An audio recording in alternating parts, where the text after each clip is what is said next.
Y'all ready? Y'all ready?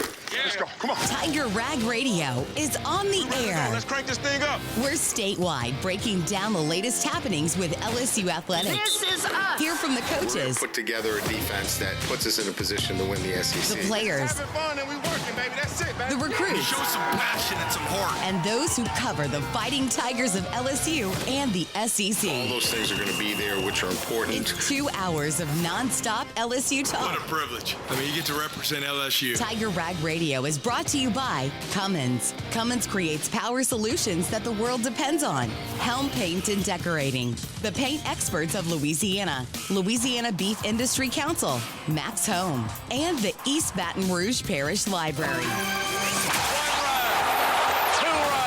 Get ready to talk Tigers with producer Jackson Blackman and hosts Todd Horne, Jeff Palermo, and Glenn Gilbo. They're players that are better people than they are players. This is Tiger Rag Radio, live from Super Chevy Dealers Studio.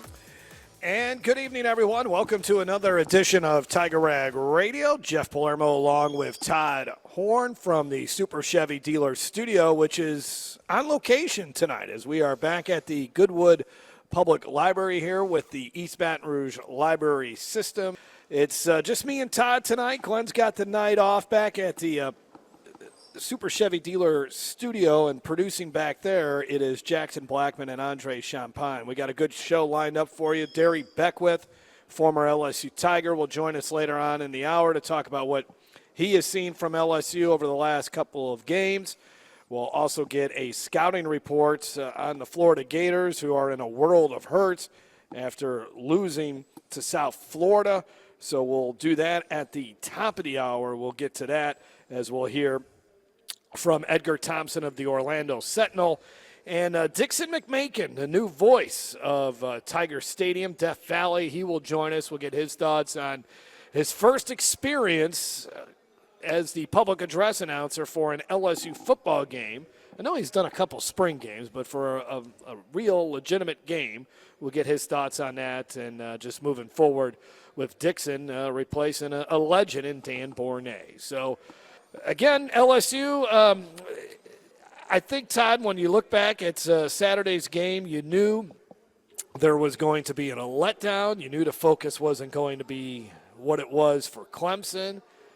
I didn't think they'd only score 23 points. I know Louisiana Tech has a pretty good defense. And then I wasn't really anticipating Brian Kelly to be as upset. A lot of times, coaches in those situations will come out and say, yep, we didn't play very well. Got to be better, got to do this. Let's move on to Florida. But he really wanted to drill a point home on Saturday night that what they displayed in that game against Louisiana Tech is unacceptable. So what did you think Brian Kelly's main point was? I think it was the effort. Well, I don't want to say the effort wasn't there because I think guys were certainly trying. Right, I think it goes back to the focus and just not playing sharp. Did you think the defense played sharp? Except for one play? I thought they played well, but Louisiana Tech offensively is really bad. I don't know really what you can take out of what LSU did defensively in that game. That is not a very good offense. No, but I think LSU dominated. LSU's defense dominated, except for that last drive. Right. That one blown coverage. Yeah, right. But what I do think is I think Brian Kelly afterwards, and I didn't mean to bait you that way, but I think that he was very upset with the fact that offense could not execute and perform to the level that he expected them to against Tech's defense, which everybody talked about how great Tech's defense was going into the game, but they were not expected to be able to stop a powerful LSU offense. The problem is Braylon Moore, LSU starting center, goes out on the very first play of the game.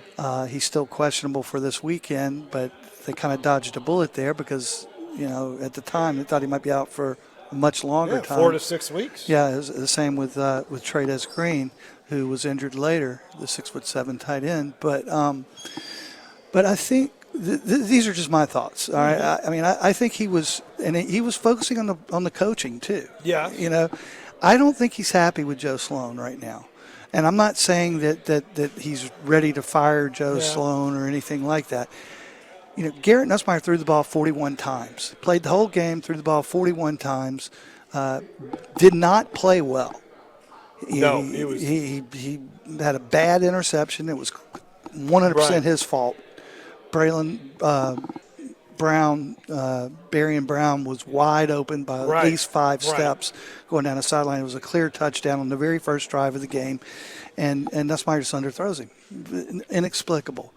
Completely underthrows him. Now, when you look at the rest of the game, I think that the big disappointment that Kelly had, and again, this is just me, but I think the big disappointment is this is a perfect opportunity for LSU to prepare for a tough Florida defense the next week, because Louisiana Tech runs a 3-3-5. Right. And Florida, 80% of the time last year, ran a 3-3-5. Do you remember what happened in the Florida game last year against LSU? Couldn't do anything offensively. At all. In fact, LSU was pressured 22 times by that 3-3-5 defense.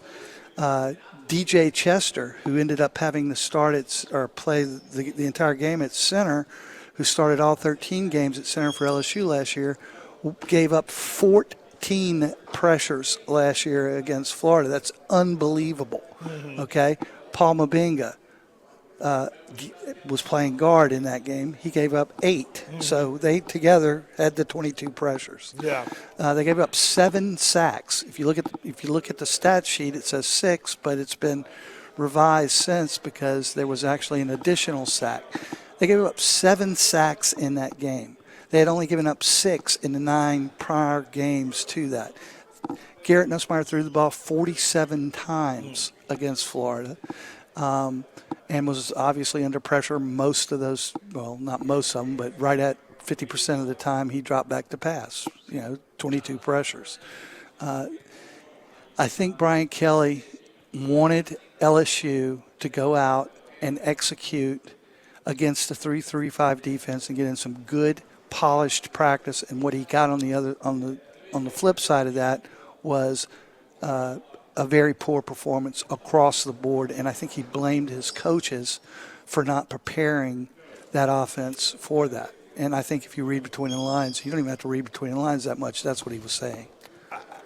I don't know if it was necessarily a direct shot at Joe Sloan. I don't take it at that because, as you mentioned, the first series, they called a really good play where Berrien Brown's going to catch a touchdown, but Garrett Nussmeier underthrows him. You had 4 drop passes in the game. Yeah, but his and I agree with you. It wasn't necessarily a shot at Joe Sloan. Right. But Joe Sloan's in charge of that offense. He wasn't shooting at the defense.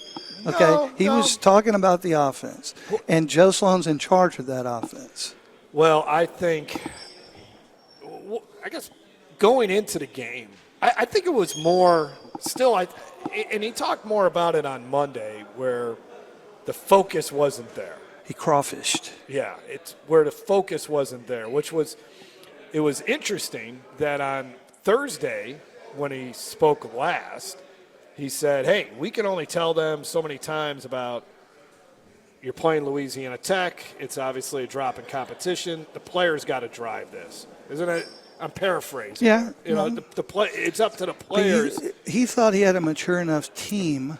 And then on Saturday night he blamed the coaches for not getting the players ready. When on Thursday he said it's up to the players to get themselves ready. Well, he did even in his emotional, and he wasn't slamming the table like he did against USC. Close. But he was angry and he was seething, and he pointed out to everyone that the coaches have to prepare. He's got to do a better job of preparing them. The coaches have to do a better job. He talked about the schematics. He talked about the fact that they did we not show them the motions that they needed to see, the movements. I don't think we did. I'll have to review the film to conclude, but I don't think we did. But he said the players also have to execute. Right. And you know, let's get past the coach speak. The coach speak is, I'm very disappointed that my offense, which, by the way, is the 13th ranked offense in the SEC right now, and there are only 16 teams, and they're 15th in rushing in the SEC. After finishing dead last year. Yeah, and they're 11th in passing. He's not happy. No. So why can't this, now that it was effective enough against Clemson when they ran the ball, but again, it's alarming that they could not run the ball successful against Louisiana Tech. Well, see, and here's and we keep making that's a good point. And we keep making excuses for why they can't. Well, I'm not going to make any excuse, but this may sound like an excuse, but it's certainly not an excuse. But to me, it points to why Kelly was upset even more. You're going to play a 3-3-5 defense. You don't play 3-3-5 defenses all the time. Right. All right. You're going to play one next week that tore you up last year. You're playing a lower caliber but good 3-3-5 defense this week. You want to be able to run more of a vanilla scheme and dominate them and get more polish, get your timing down. LSU's offense had no time. Garrett Nussmeier missed more passes and made more bad reads than I can remember seeing him make in his entire starting career. Yeah, it wasn't a good game. It was a very bad game. And he's speaking at the LSU Ops building right now. He's interviewing. I'm very curious what he said, because he refused to come out, or I shouldn't say he refused. He did not come out. He was not available after the game, which I thought was a bad look. Which is very rare to not have a starting quarterback available after a game. Yeah, and especially whenever there's a lot of questions. Well, you're right. The starting quarterback should always be there. Yeah. But especially whenever it was as sensitive at that point. But how much, and we only got a couple minutes, and we can get back on this subject. Well, we got less than a minute, but about a minute and a half.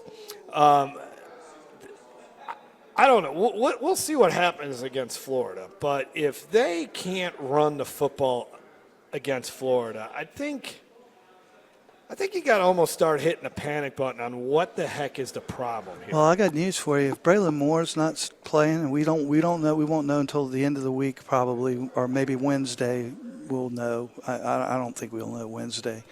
But if he's playing, if he's not playing, they're not going to be able to run the ball. It's just me again. Yeah, right, because you go back to what Brian Kelly was so excited about Braylon Moore being his starting center, because he just does so much, and he didn't call out DJ Chester, but he made it known it's a big upgrade to have Braylon Moore. Mm-hmm. Now, I know it was the front page story in The Advocate, and many people have written stories about, it's okay to have DJ Chester. Trust me. It's a big drop. They want to have Braylon Moore out there. Absolutely. And I think that really did impact a lot of what they were able to do offensively against Louisiana Tech. All right, let's take a break. This is Tiger Rag Radio from the Super Chevy Dealer Studio at the East Baton Rouge Parish Library and Goodwood Boulevard.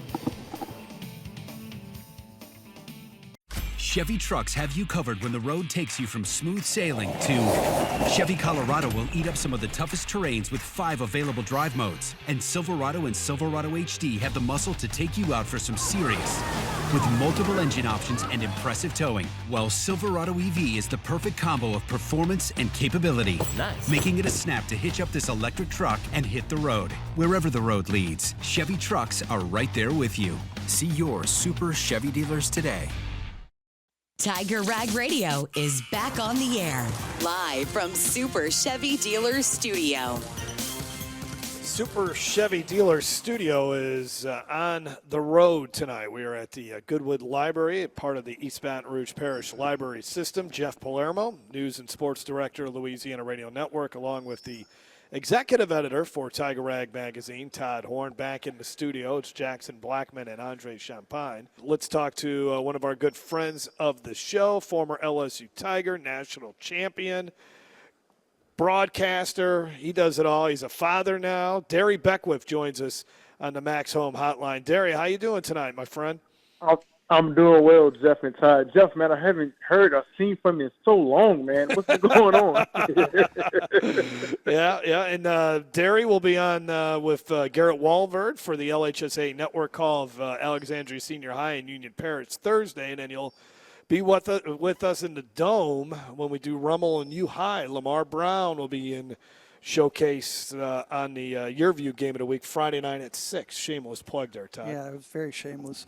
But Derry, I got a quick question to start off with. I mean, we hadn't had you on Tiger Rag Radio since LSU has a semblance of a defense, but they certainly have one now. Just tell us what you think about this defense through 2 games.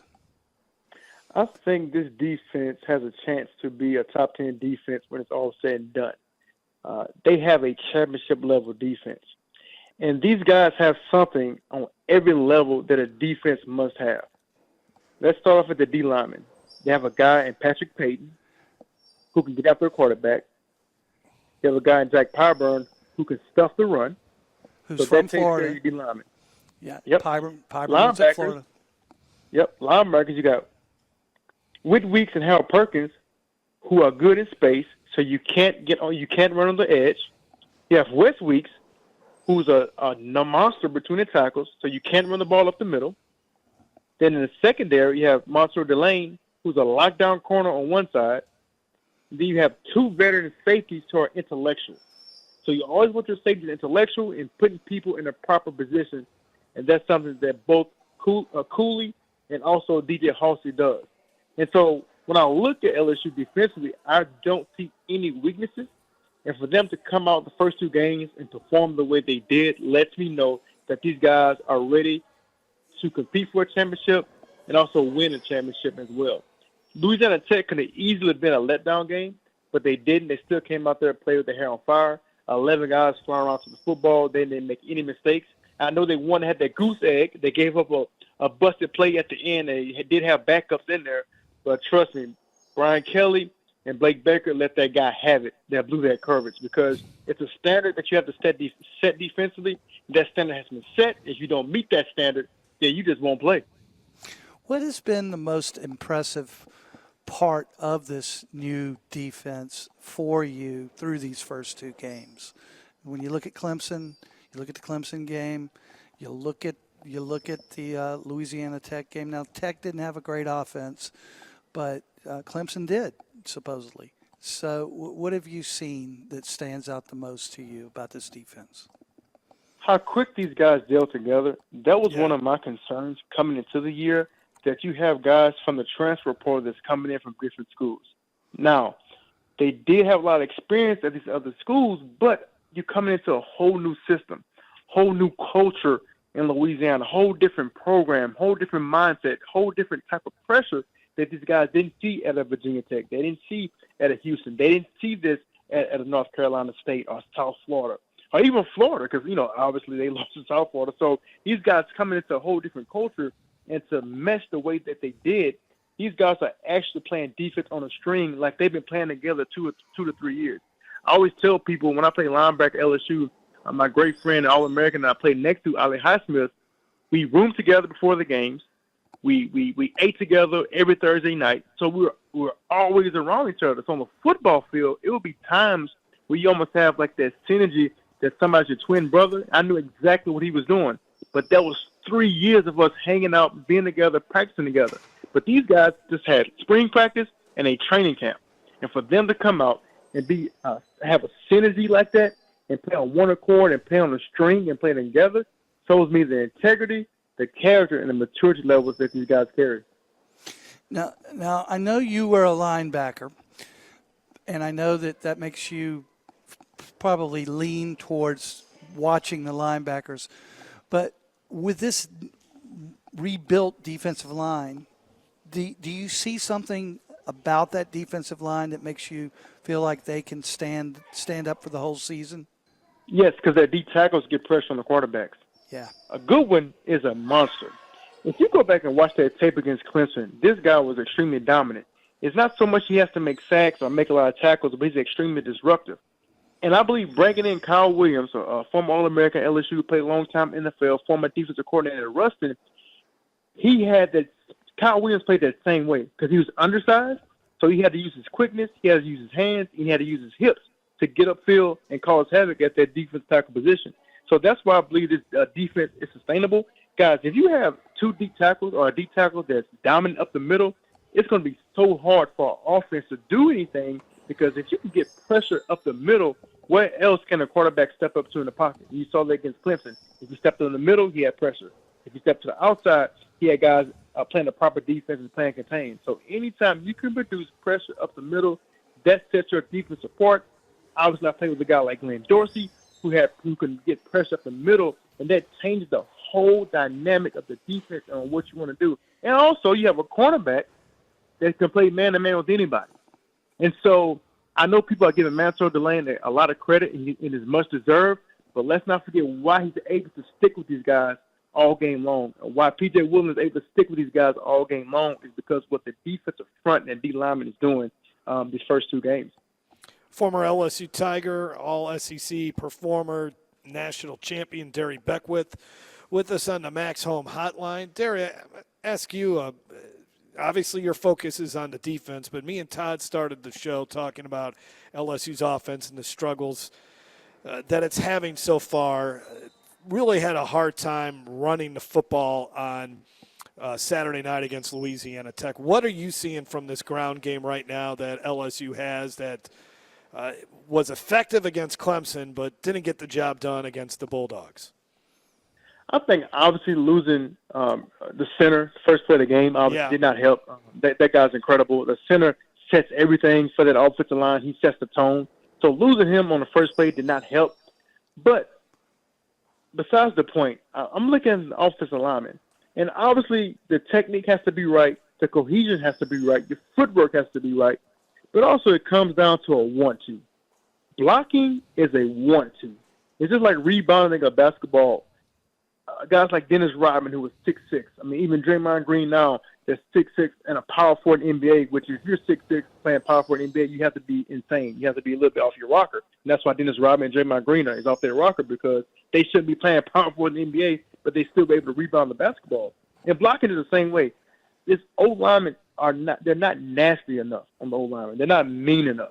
You know, I've been against some O-linemen who are mean and nasty and tough, like those old Auburn O-linemen from the 2000s. So until they get nasty and mean, the technique part, the schematic part, that comes and goes, okay? Because sometimes your footwork is not going to be proper every play. Sometimes you may miss a block. But effort and being mean, tough, and nasty is something that they need. And that's what I talk about. I'm going to switch back to defense. That's what needs to happen this year on defense. They need to be more physical and be more mean and nasty. And I've seen that defense the first two games, but offensively, it's also offensive line, man. They got to get more mean. They got to get more tougher. And I'm not saying that. And I know they ran the ball effectively against Clemson, but the thing about it though, they had to get creative to run the football against Clemson. Yeah. With all the fly motions, with Xavier Thomas, they had to get creative. But let me tell you something: the defense you get in the SEC, all that creative stuff is going to go out the window. Can you line up, hands the ball off on a zone stretch or zone read, and block the man in front of you and pick up 2 or 3 yards for a first down to seal the game? That's what it's going to come down to. Well, let's go back to LSU's defense. Talking about Florida's offense, you know, DJ Lagway is he's not had a great start to his season. Of course, the first game against Long Island or whoever, where they won 55-0. I don't think you can really count that. But he struggled against USF mightily, but their running game is strong.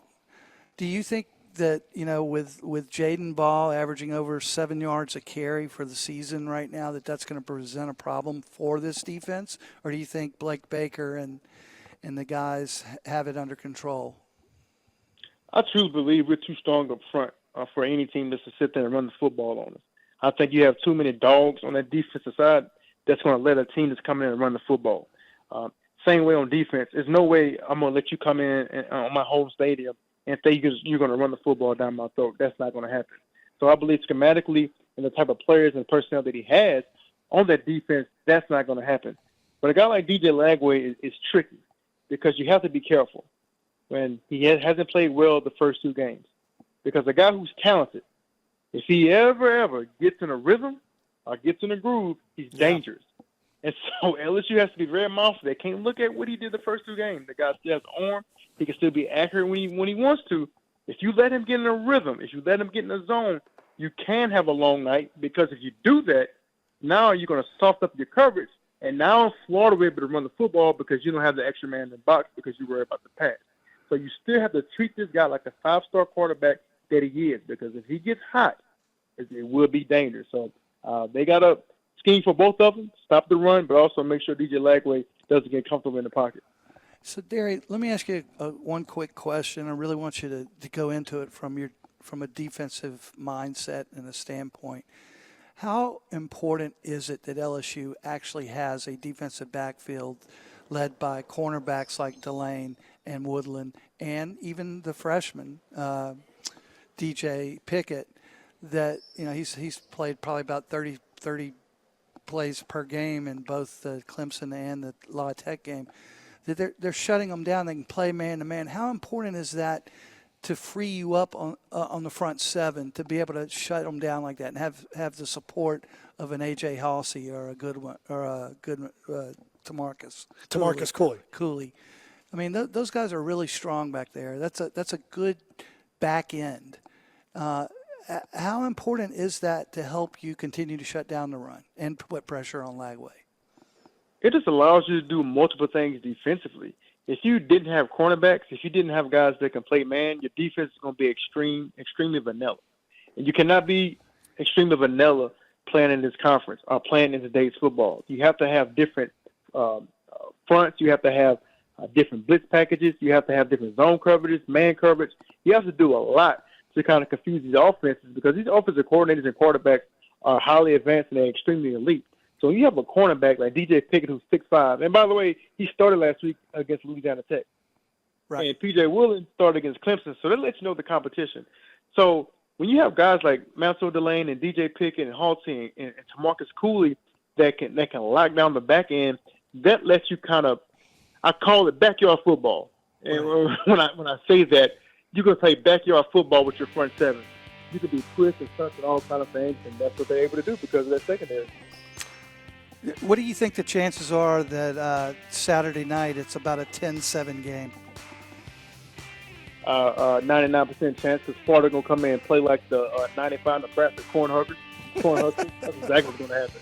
But it's going to be a battle, because it always is. They lost last week. So that back is against the wall, so LSU has to come ready to play. No doubt about it. Thanks, Derry. Appreciate it, man. See you soon. I appreciate you guys. Have a good one.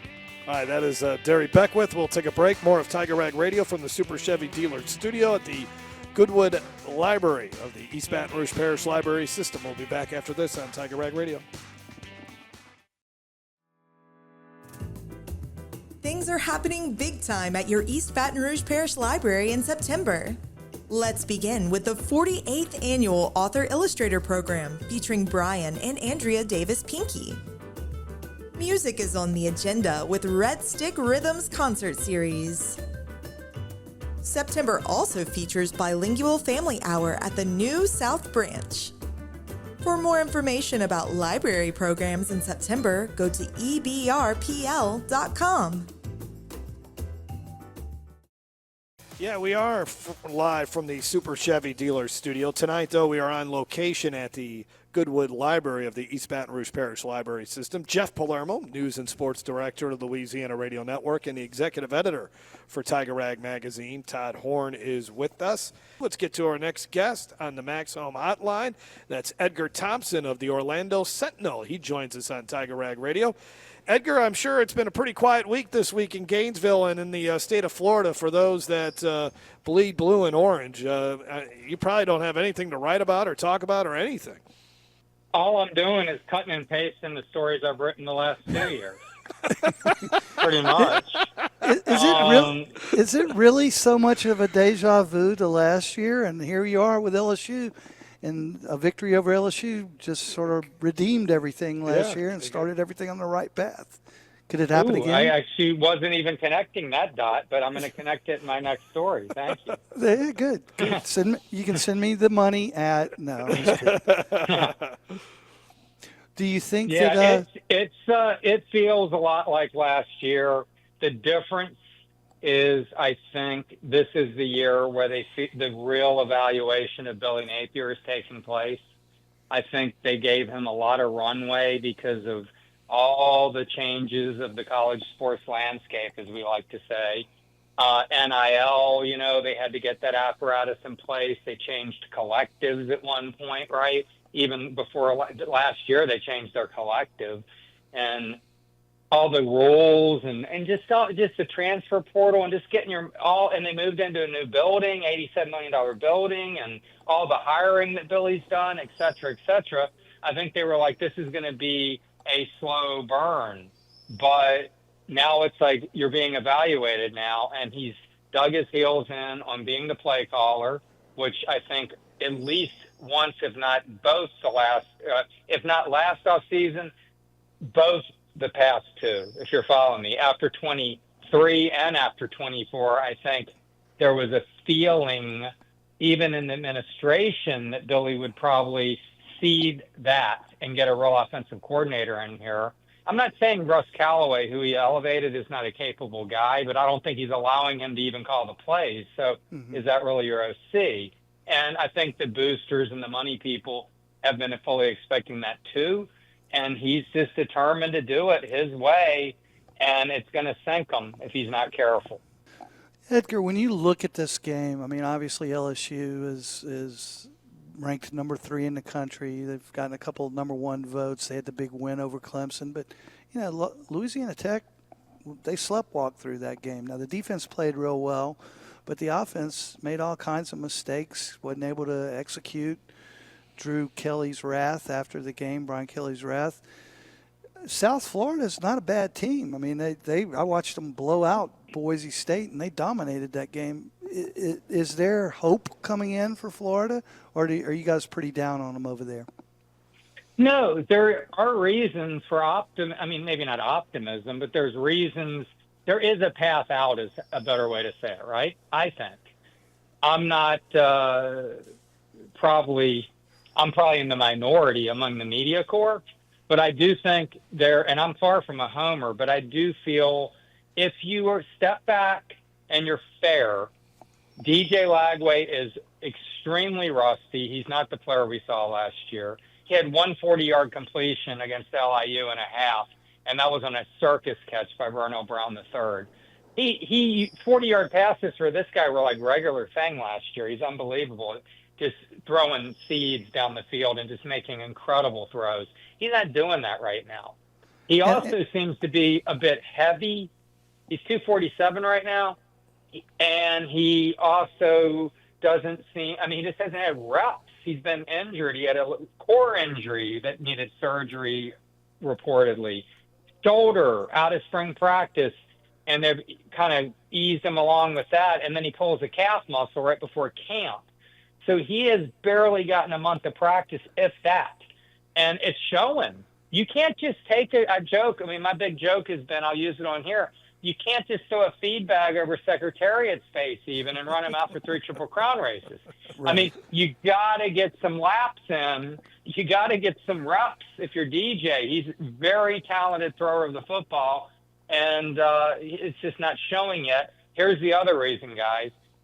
Caleb Banks, their star defensive tackle, had 2.5 sacks against Ole Miss, and I think he had 1.5 against LSU. He's a beast, and he's been out. I think he'll be back this week. Dallas Wilson, the super freshman receiver, had 10 catches for 195 yards in the spring game, both spring game records. He just looked the part. He looks like Jeremiah Smith, 6'3", 216. He's a beast. He hadn't played yet. I don't know if he'll be back, but they need him. And they do have playmakers. They have a great running back in Jaden Ball, and the offensive line is expected to be a strength, hasn't played very well so far. So if DJ knocks off some more rust, the O-line gels, you get some of these guys back, You get some push in the interior line, and you got a chance because it doesn't look like LSU's lighting the world on fire offensively at all. Is there anything about LSU's defense that gives you pause that you think that they don't have much of a chance there, or what? Well, I mean, Harold Perkins is going to terrorize them if they're blocking the way they have been. I mean, they haven't been good. All 5 positions across the board, left tackle, left guard, center, which has an All-American there, Jake Slaughter, right guard, and right tackle, each committed an infraction, whether it was a backup at one of those positions or not. So they all had a penalty the other night. They had 0 penalties against Long Island University. They had 11 the other night. And let's not even get to the spitting and all that. We'll get to that in a second. But just offensively, it was clunky. They kept shooting themselves in the foot. They played behind the chains a lot. They didn't execute in the red zone. I mean, LSU's red zone execution is even worse than Florida's for touchdowns right now. Incredibly, 4 out of 8. And I think Florida's like 7 out of maybe not 7 out of 11. It's something. It's not terrible, but it's not good enough. And most of that was against Long Island. They had to kick field goals their first 2 drives. You go 14 and 13 plays and you settle for field goals. That isn't going to get it done against most teams that are good. And USF, we might find out, is good. USF might be the group of 5 representative when it's all done. Maybe. Right. And then you'll look back and be like, this could be their Northern Illinois. But this is all pie in the sky stuff right now until they go out and play better. What do you expect to see from Jack Pyburn of LSU now, formerly of Florida? I mean, he's a good player, I thought, last year. I mean, he plays with tremendous effort. It was a real loss for them, I thought, in terms of just mojo, in terms of just an effort guy. They could certainly use him right now. They don't have a guy that's flying around like he does.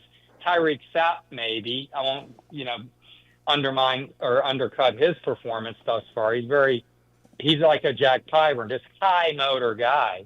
But it's nice when you have 2 of those and not just one.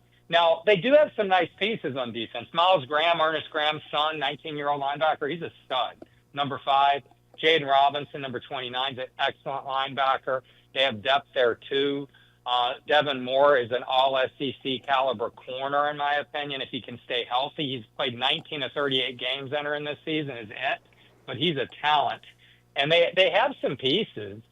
It's like it just hasn't come together so far, but that doesn't mean it can't. I mean, we're 2 games into the season. So I look at your defensive stats through 2 games, and I see a total of 2 sacks. And I look back, brutal.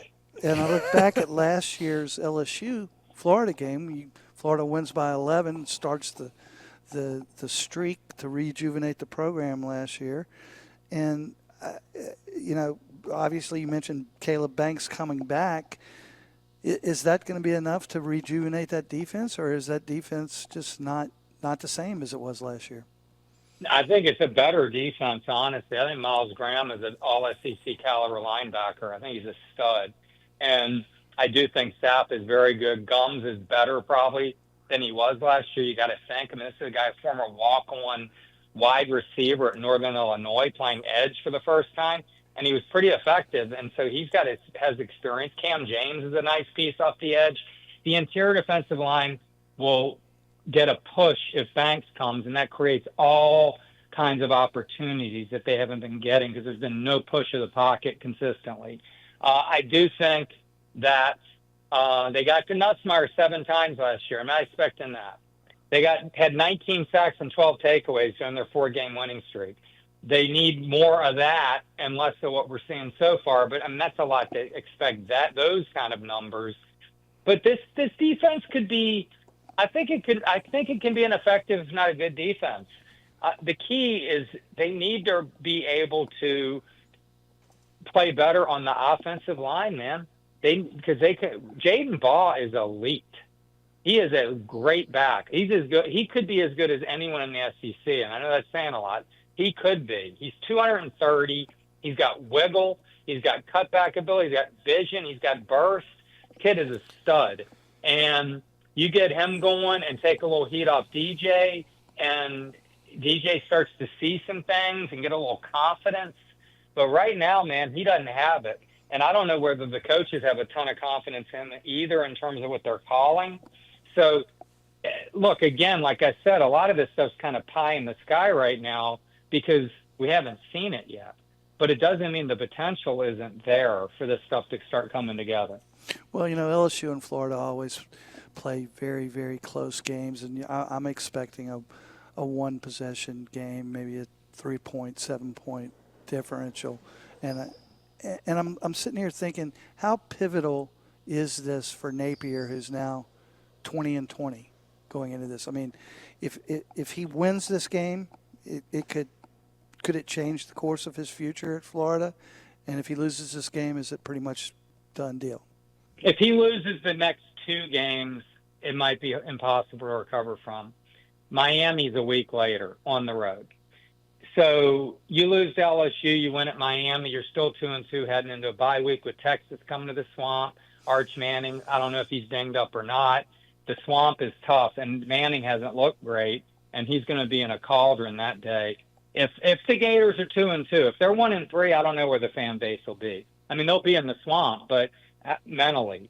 And then you get at A&M after that. If they come out of that stretch 3-3, you might still be able to salvage something, but it'd be nice if they get out of that 4-2. It'd be like, reach cause for celebration.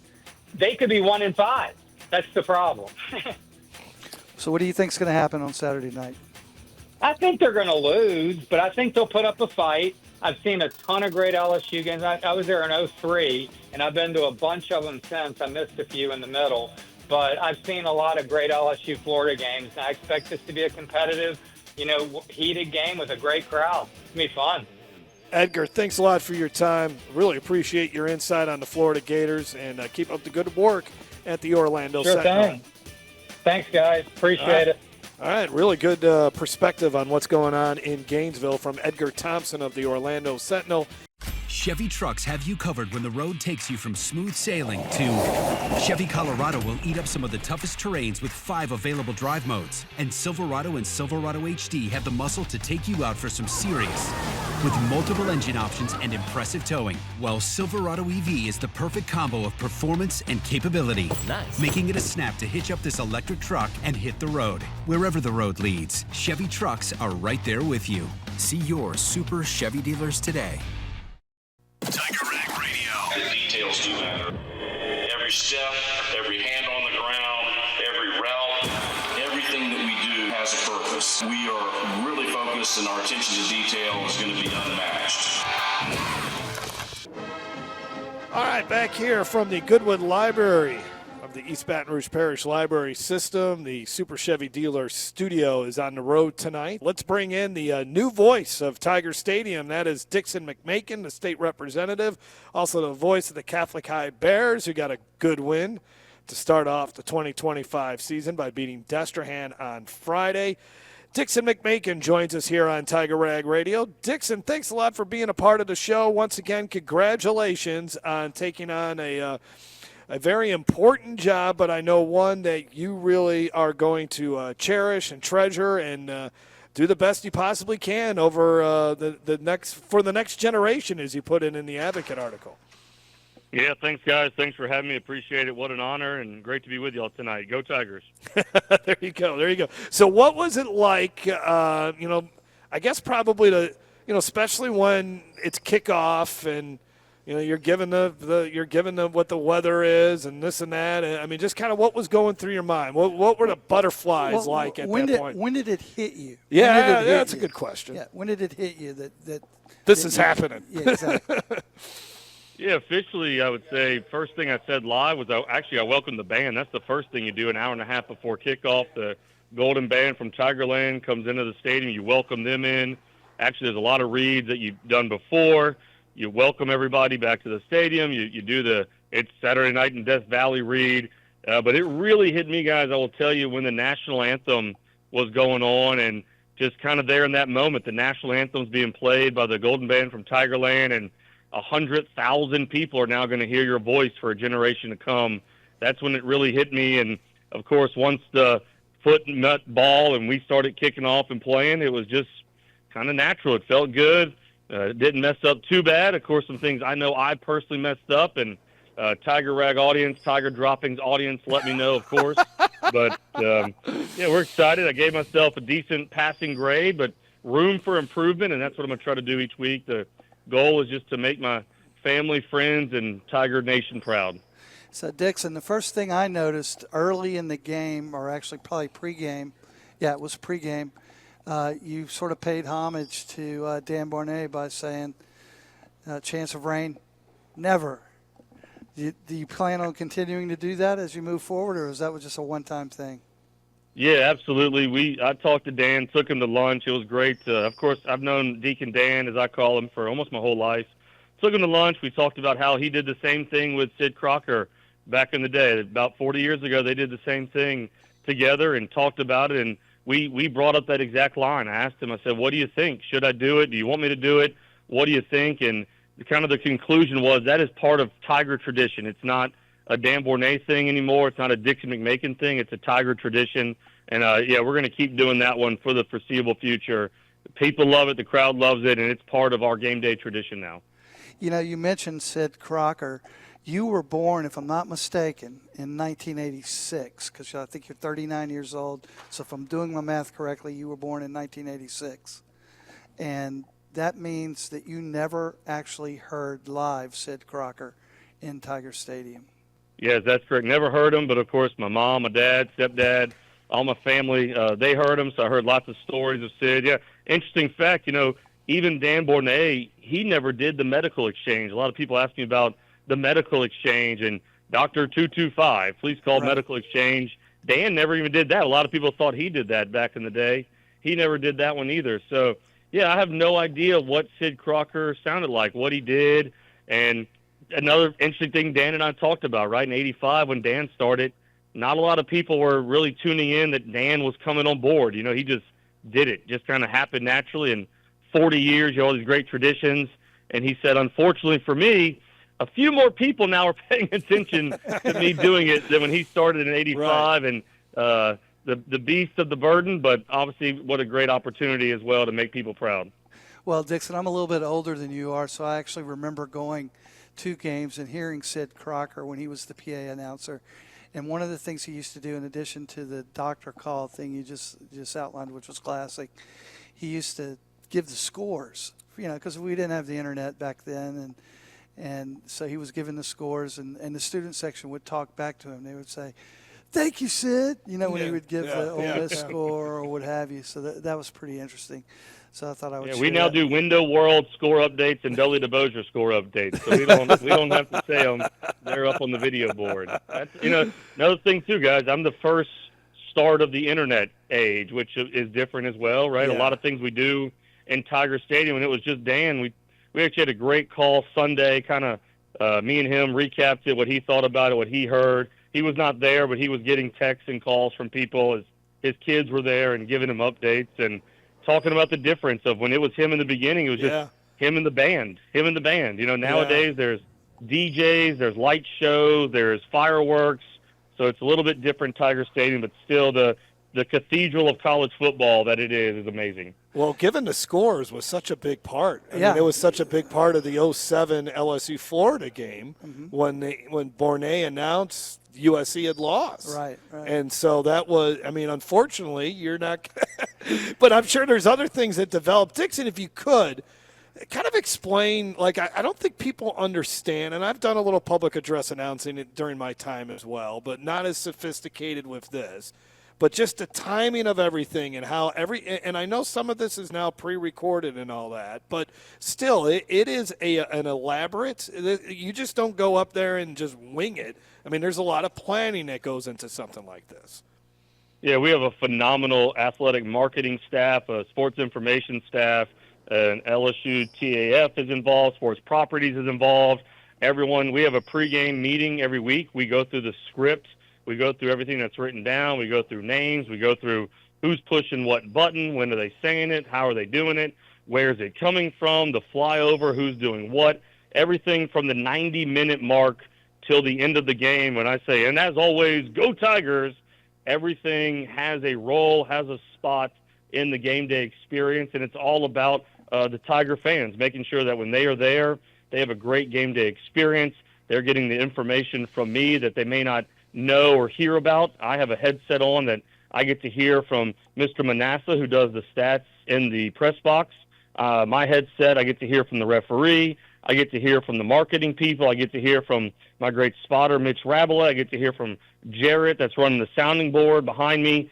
Think about if you've ever been to a big concert, that's what it looks like in our booth with everything going on and just trying to coordinate all that so that way the fans know what's happening and stay out of the way and let the game be the game. So, Dixon, what's your well, first of all, I want to thank you for the defense. LSU hadn't had a good defense the last couple of years. You come aboard as the PA announcer, and all of a sudden the defense is one of the best in the country. But what are you going to do about the offense? What's your plan for the offense? Yeah, it hurts my soul a little bit. A backup quarterback in high school, JV All-American that I was at Catholic High. I always have fun on my Catholic High broadcasts on those. But I've known Coach Sloan for a long time. I think we'll get it going. You can't show everything before the first SEC matchup. You want to keep it simple. I think we did that, and I'm excited for us to come out Saturday night and beat the Gators. So how did you get involved in PA announcing to begin with? I mean, I read the article in The Advocate, so I'm stealing a little bit from them. But you weren't able to dance, you weren't able to sing, so you decided to be a PA announcer. Yeah, so of course that being the narrator of my church plays is really where it started, and that's true. Of third grade, I didn't sing, I didn't dance, but I always was the speaker. I told someone earlier, my mama's from Memphis, my dad's from Monroe. I have more of a booming Delta voice that I've always had. I've always been a little louder than others when talking. I was taller. I could reach the microphone. And then the first true, I would say, PA experience came in my junior year of high school at Catholic High. I did PA announcing in high school. And, of course, my mom is a huge basketball fan from Memphis. Memphis State was her team. And I would go to the games, and, I thought it was fantastic that I knew Brandon Landry and those guys, Collis Temple III, CT3, but I knew Dan Borne, I knew Deacon Dan, and I got to listen to him all those years. And as you guys know, when you know somebody, you always pay attention to them. And that's pretty cool and an experience to have him in my life and now being the next man up to be hopefully the voice for a generation. So, you're a financial advisor, an insurance broker, an attorney, and also a state legislator. So where do you find time to get prepared for Saturday nights? And then you're going to be doing basketball games too, so that's going to be a little more frequent because they play more games. Yeah, it's one of those things, really, when you talk about the experience you've had I was not a good athlete, but I played sports. I was around. I was a backup quarterback, so I watched a lot of football. I can see the game a little easier than others can, having played them and having watched now as long as I have. So it is a blessing to be able just to watch a game and see it live and know what you're talking about. I know Jeff probably feels that way too, all the games that he's called. You just kind of get a sense for it and how you do it. So it's just a blessing that I've gotten to be able to do that. So the time is not too much. I did spend a ridiculous amount of time on my spotting board for game one. Absolutely. The spotting board I had was every player was on there. A little too much probably for the first game. But then once you make the first one, then you don't have to make it for the second game because you've already done it for the first one. And, of course, I am blessed to have a phenomenal wife, Bess Casserly, who supports this ambition and goal and opportunity that I have for the Tiger Nation. So do you wake up with cold sweats after having nightmares about mispronouncing somebody's name or something like that? No, I try to go to sleep that night. I am the most hypercritical of myself, though, so it is a joke. I do read everything. I've read every post about on every site of everything about me. You're braver than I am. Yeah, you never. I take it as an opportunity, though. You never know when someone's going to say something that catches your eye, and I did catch a couple of those that someone posted on one of the sites. I did mention in the game that I said, I think I said tackle by the Bayou Bandits, because the whole team made the tackle, and the defense is called the Bayou Bandits. And someone posted, hey, I heard he said that. I like that he did that. So you might hear that one this year a little more than if someone hadn't commented on that one. So don't have a lot of cold sweats. I do know the mess-ups I made. Y'all don't know them. I know them. Yeah, we're going to try to fix those going forward. And just hope Hawaii never comes to visit Tiger Stadium, right? You don't want that any would be of those. tackled by that guy. Tackle by that one. Hey, Dixon, again, congratulations, man. You're going to be busy this fall because Catholic High is going deep, too, in the postseason. So thanks a lot for your time, man. We appreciate it, and I'll see you around. Thanks, guys. Go Tigers. There's the voice of Tiger Stadium, Dixon McMakin. This is Tiger Rag Radio from the Super Chevy Dealers Studio on Tiger Rag Radio.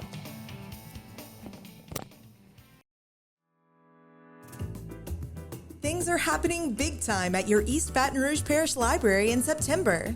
Let's begin with the 48th Annual Author Illustrator Program featuring Brian and Andrea Davis Pinky. Music is on the agenda with Red Stick Rhythms Concert Series. September also features Bilingual Family Hour at the new South Branch. For more information about library programs in September, go to ebrpl.com. Tiger Rag Radio. The details do matter. Every step, every hand on the ground, every route, everything that we do has a purpose. We are really focused, and our attention to detail is going to be unmatched.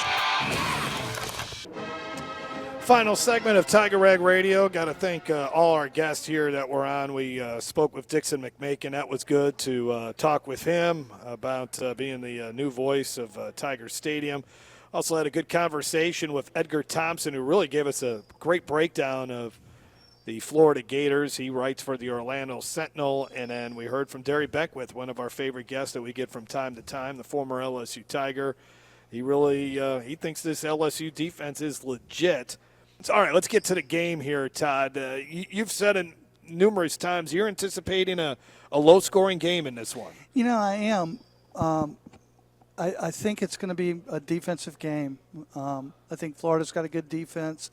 I think they are going to be a little better defensively than they have been because Caleb Banks is coming back, and he's such a big part of their defense. At least I think he's coming back. I will say this, though. If LSU's offense actually can run the ball at all, effectively, at all, then LSU does have a chance to widen the margin. I think I think LSU has a better chance of not being able to accomplish some things it needs to accomplish and still win the game than Florida does. I think the margin is much smaller for Florida. What is your concern level on the run game right now? From 1 to 10, with 10 obviously being the highest. Well, again, I'm going to go back to what I think. I really think they were vanilla. I don't think they wanted to show anything. I think they wanted to overpower and dominate that 3-3-5 from Louisiana Tech to prepare for the 3-3-5 for Florida. I think you're going to see more creativity back to what we saw. I think you're going to see a better effort from Garrett Nussmeier. Yeah. I hope Braylon Moore starts and is able to play at center because I think they need him. If that happens, if Moore's able to play and he's solid, not too injured to play, and is able to contribute his normal self, I think LSU has a much better chance. Who's going to be the game MVP offensively for LSU? Yeah, you know what? I think it's going to be probably Barry and Brown. I'll go Aaron Anderson. Yeah, Aaron Anderson is really good. Yes, he really is good. All right, Andre has given us the score, 27-16 LSU. Sounds like reversal last year. Yeah, I see. Get a little more creative there, Andre. All right, that does it for the show. For everyone involved, including Andre Champagne and Jackson Blackman back at the Super Chevy Dealer Studio. Thanks a lot for Todd. I'm Jeff. This has been Tiger Rag Radio. Tiger Rag is everywhere. Online at tigerrag.com. Like us on Facebook at facebook.com/TigerRagMagazine or follow us on Twitter at Tiger_Rag.